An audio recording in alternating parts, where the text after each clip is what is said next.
புரட்சித் தலைவர் எம்ஜிஆர் அவர்கள் தான் முதலமைச்சராக பொறுப்பேற்று நிறைவேற்றிய பல திட்டங்களுள் மகத்தான திட்டமாக போற்றப்படுவது ஏழை குழந்தைகளுக்கான சத்துணவு திட்டம்.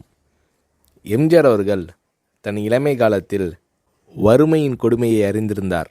எனவே தான் முதலமைச்சரான பின் பள்ளி குழந்தைகளின் ஆரோக்கியத்தை பற்றி எம்ஜிஆர் அவர்கள் பெரிதும் அக்கறை காட்டினார். பள்ளிகளில் படிக்கும் ஏழை குழந்தைகள் பலர் சத்தான உணவு இன்றி மெலிந்தும் நோய்வாய்ப்பட்டும் இருப்பதைக் கண்டு மனம் வருந்தினார் எம்ஜிஆர்.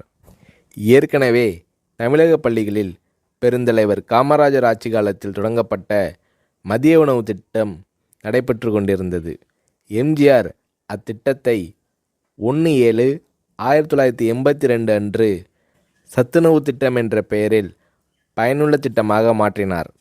எம்ஜிஆர் அவர்கள் சத்துணவு திட்டத்திற்காக 100 கோடி ரூபாயை ஒதுக்கீடு செய்தார்.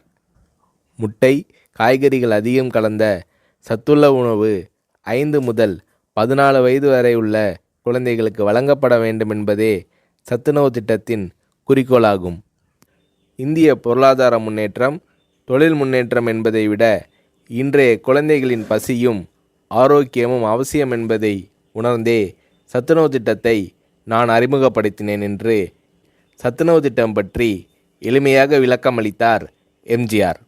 எம்ஜிஆர் அவர்கள் அறிமுகம் செய்த சத்துணவு திட்டத்தை உலகமே வியந்து பாராட்டியது.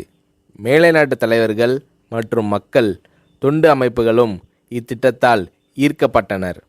ஏழை குழந்தைகளின் ஆரோக்கியத்தை பற்றி அக்கறை கொண்ட தலைவர் தமிழக முதல்வர் எம்ஜிஆர் தான் என்று மேலை நாடுகள் எல்லாம் எம்ஜிஆர் அவர்களை போற்றி பாராட்டின.